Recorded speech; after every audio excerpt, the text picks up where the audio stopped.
So yon ang aking pasya na buong-buo na ako po'y magsampa ng kaso laban sa pamilya Pailaga, lalo na kay Mayor Francisco Pailaga Jr.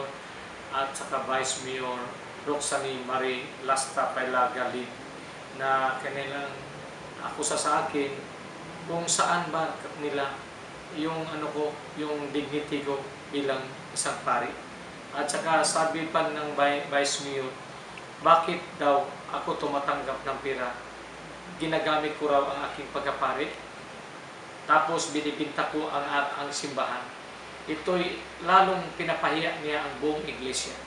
Alam natin kung ano ang IFI, na ito ay para sa Diyos at bayan. So yun ang aming hadikain bilang simbahan na para sa Diyos at bayan. Kaya nananawagan din ako sa mga tao ng panahon na sana po ay inyo itong suportahan ang laban natin.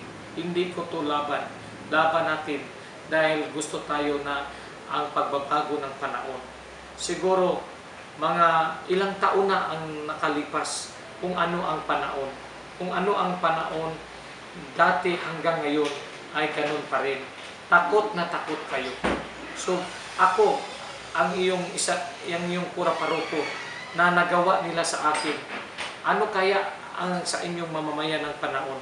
Kaya nanawagan ako sa inyo na kayo din ay tumayo at lumalaban sa mga taong nasa pwesto na hindi pala totoo na ang kanilang serbisyo, kundi ay pananakot at parang naghasik ng ng lagim sa ng taon o bayan ng panahon. Kaya sa akin ay talagang buong pasya ko na tayo ng kaso sa kanila dahil hinahanap ko yung aking dignity, na yung sinabi nila na pinahiya ko sa lahat. Maraming tao ang nakarinig.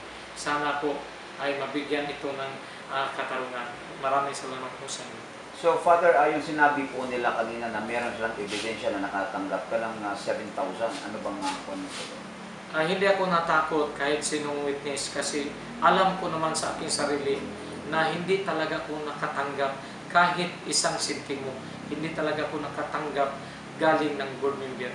Ang aking pagpamasid ng eleksyon ay karapatan ko yun bilang pari, bilang bantay ng bayan ng eleksyon o halalan para sa mga punong barangay at sa kapudyan, dahil alam ko ang halalan ng barangay ay non-partisan.